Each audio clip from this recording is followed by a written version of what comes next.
Am Yisrael Chai.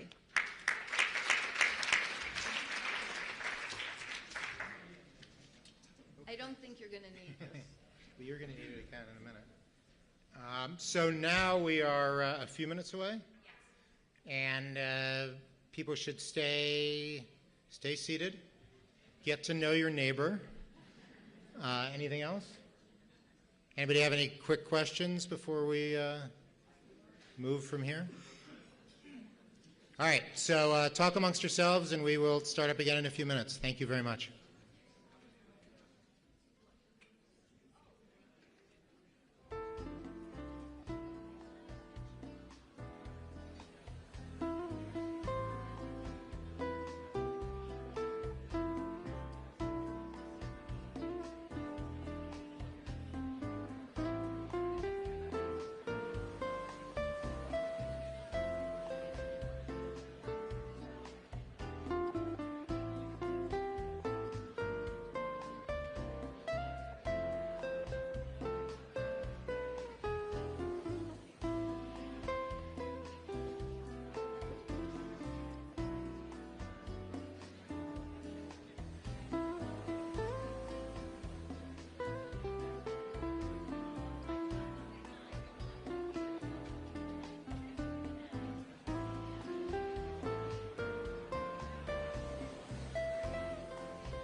to me to hold when you take the picture.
Ladies and gentlemen, please rise and greet the Prime Minister of Israel, Benjamin Netanyahu.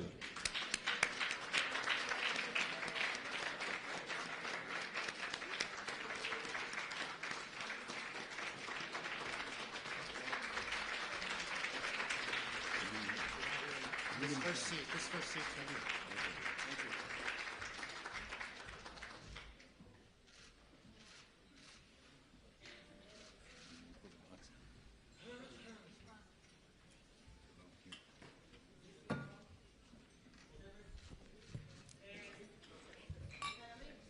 Erev Tov.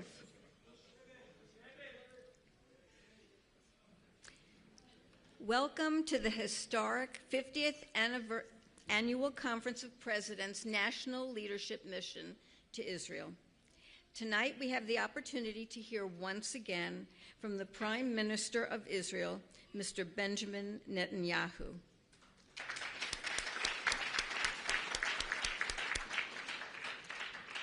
Israel continues to face threats from many of its neighbors, but there is reason for hope. Much progress has been made on multiple fronts of Israel's war. Compared to a year ago, Hamas and Hezbollah are significantly weakened. Some citizens have returned to their homes and begun to rebuild. And many, though not enough, of the hostages have returned home. Israel must continue to defend itself until all Israelis feel safe from the threat of terrorism. Israel must continue to demand the release of the 70 hostages still being held by Hamas, and Israel must ensure that Hamas is vanquished.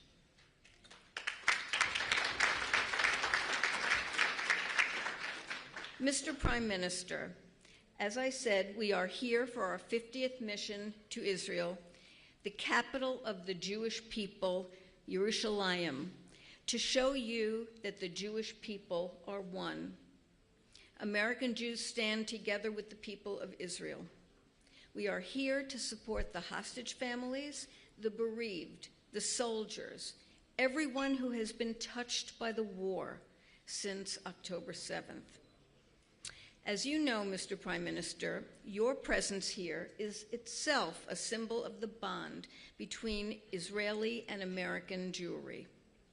We appreciate your prioritizing this relationship, continuing a tradition that goes back to the very first Conference of Presidents mission.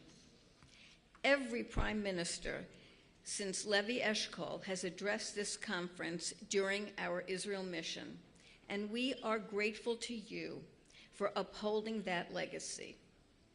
Ladies and gentlemen, please join me in welcoming the Prime Minister of the State of Israel, Benjamin Netanyahu. Okay.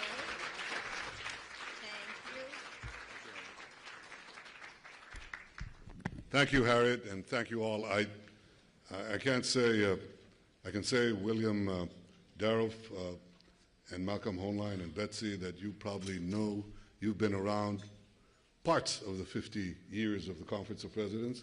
I think that I've addressed it 18 times in 18 of your annual conferences.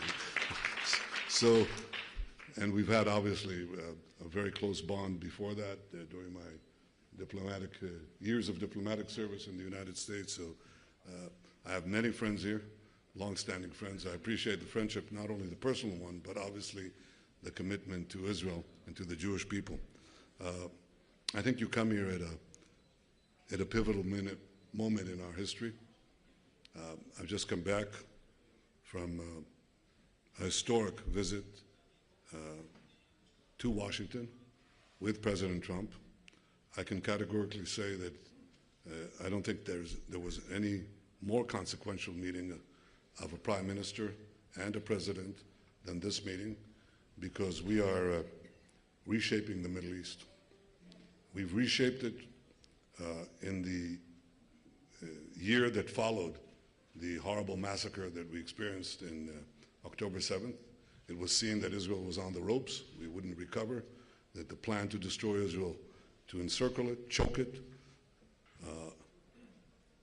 and kill it was progressing, but within a year and some months, the courage of our soldiers, the stalwart position of our people, and the decisions that we made turned things around. We decimated much of Hamas. We haven't finished the job. We will.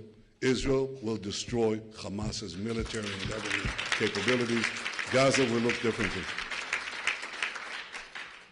We also turned to the north after we destroyed the bulk of Hamas's military power.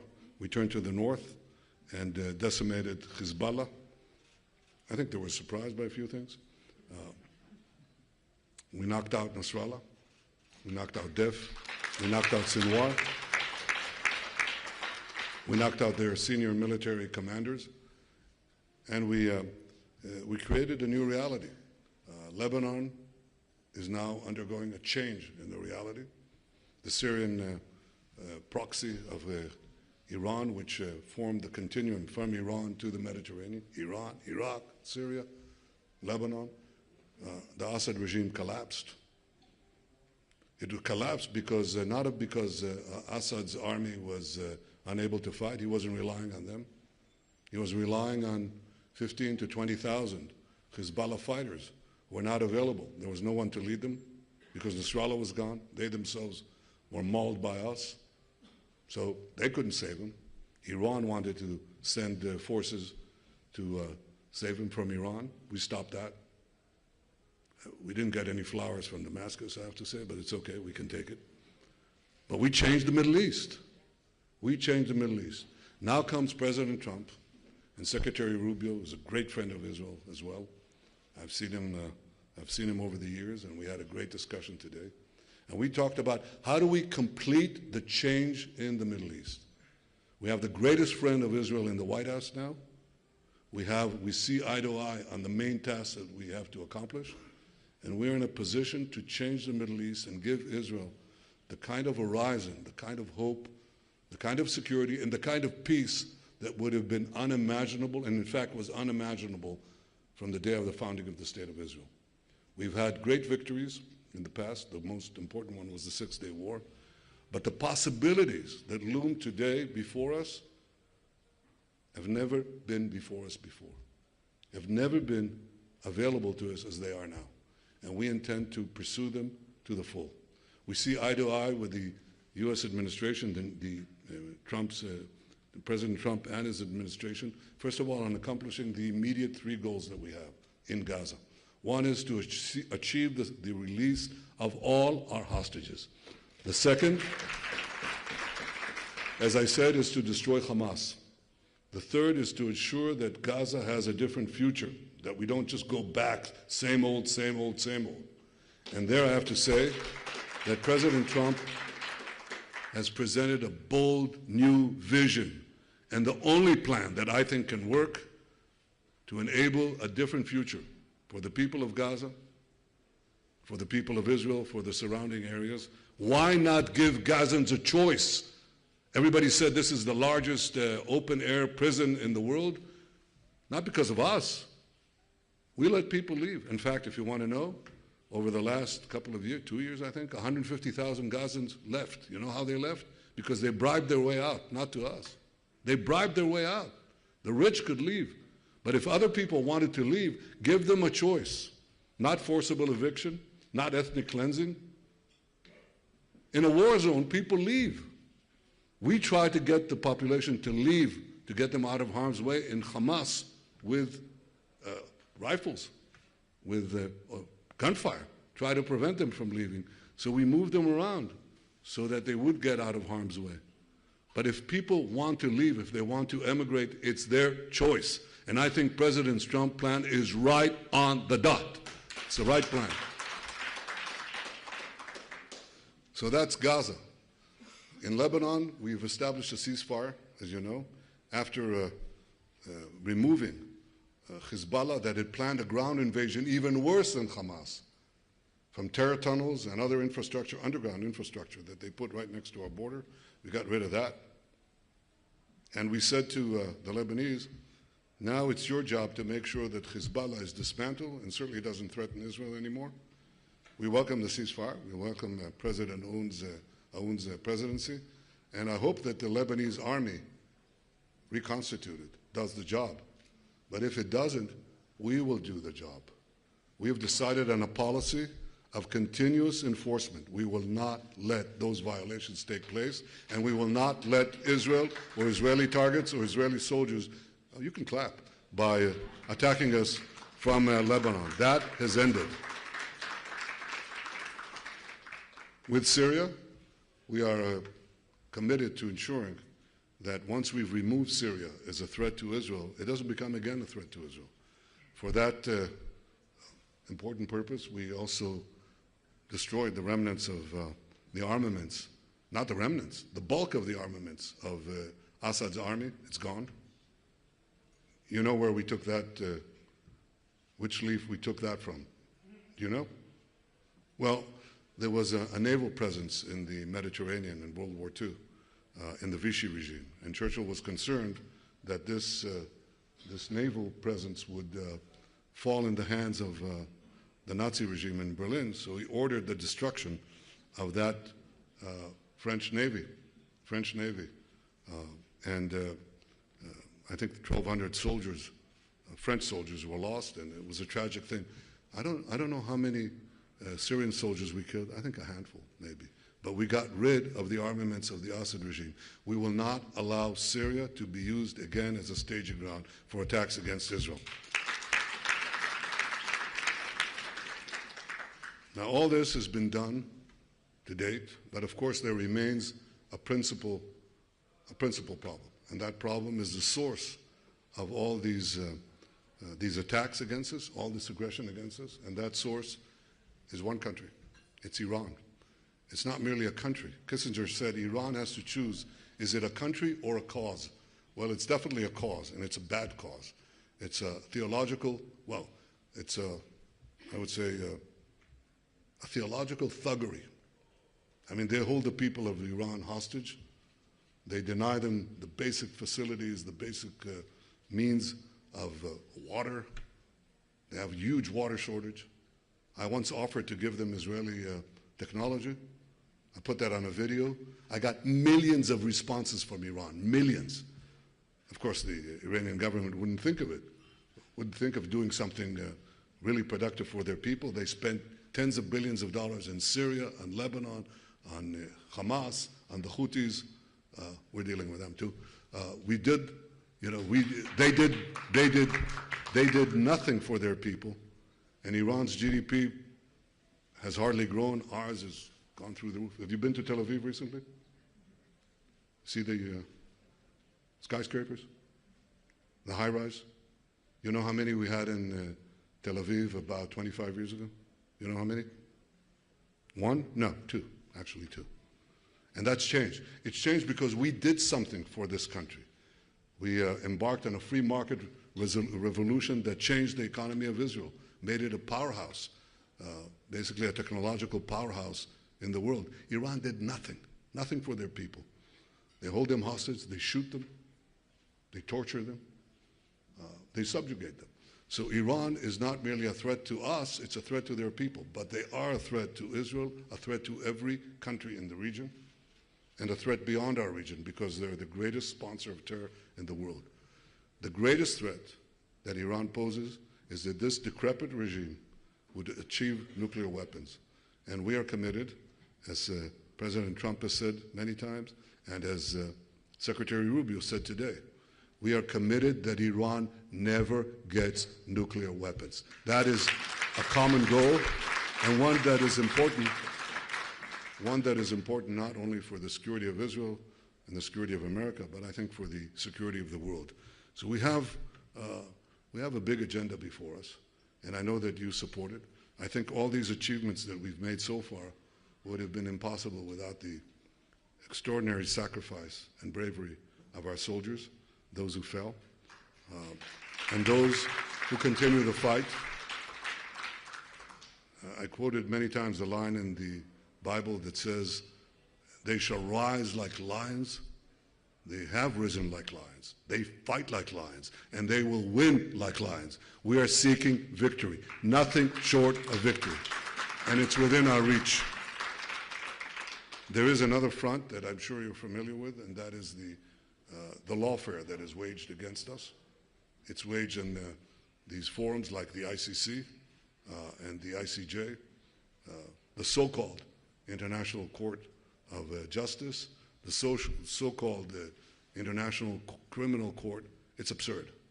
It targets Israel just the way the UN General Assembly or the so-called Human Rights Commission of the UN, they have more resolutions against Israel in these bodies than the rest of the world combined. So they're completely politicized. They're absurd. People shouldn't take them seriously, but I take them seriously in the sense that they threaten the ability of any democracy to defend itself. I would say that the greatest threat against Israel is, of course, Iran and its nuclear ambitions and the Iran axis that we've smashed. But we have to take care of this larger threat.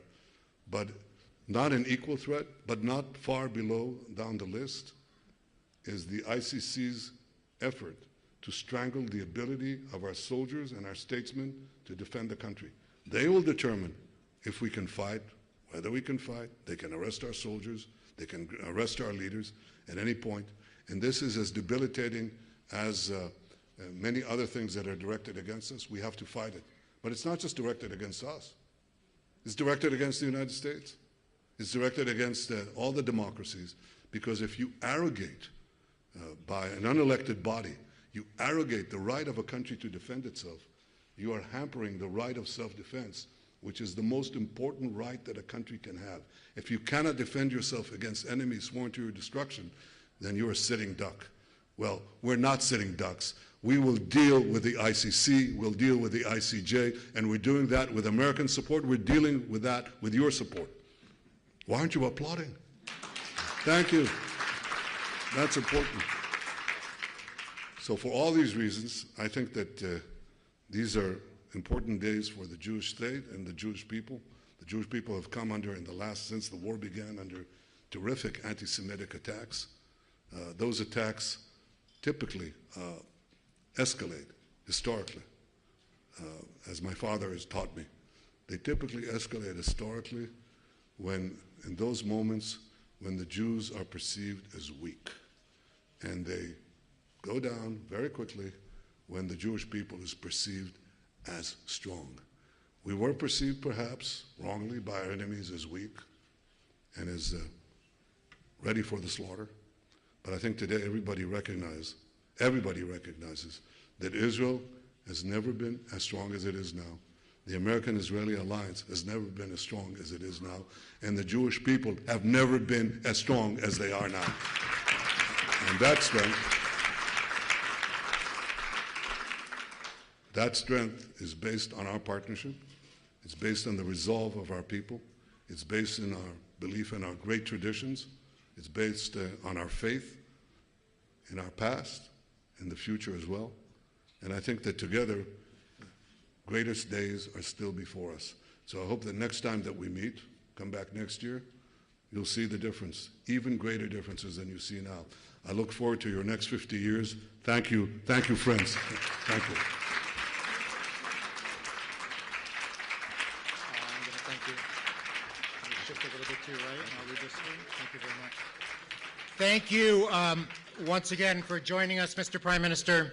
Tonight, as we embark on this truly historic occasion, the 50th annual mission of the Conference of Presidents to Israel, as we prepared for this milestone, we came across countless images of you over the years. You said you believed you'd spoken here 18 times. We count more like 26 if we count your times as finance minister, leader of the Likud party, and private citizen. Your enduring presence and steadfast support are deeply meaningful, and we're honored to welcome you once again. The most important message that we bring to you tonight is this: the bond between American Jewry and the people of Israel remains unshakable. The motto of the Conference of Presidents is strength through unity. And this unity extends across American Jewry, the global Jewish community, and the enduring alliance between the United States and Israel.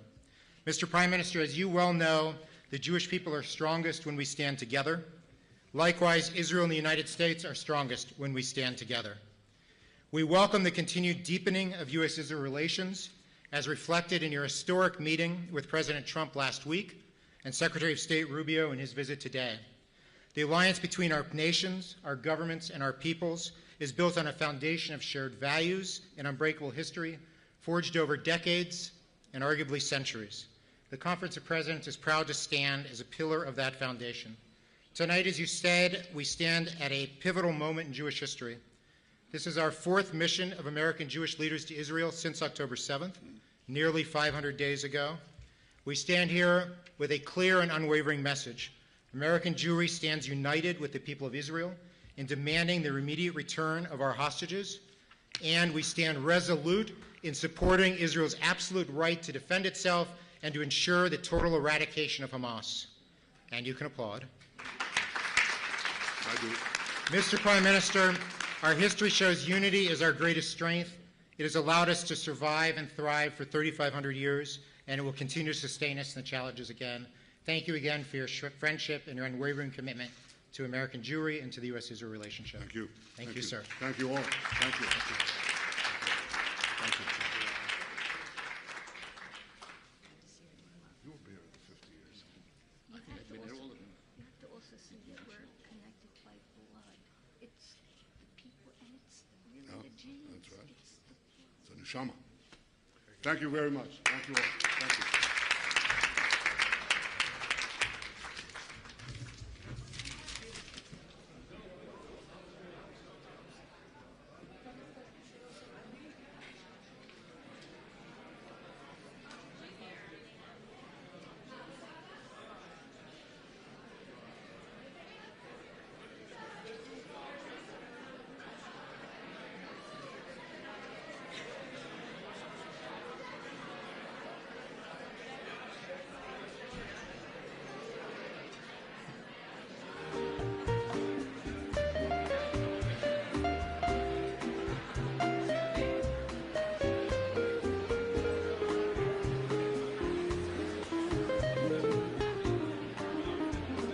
We want to welcome the Consul General of Israel in New York, Minister Akunis, who has joined us and will be with us for this. Please.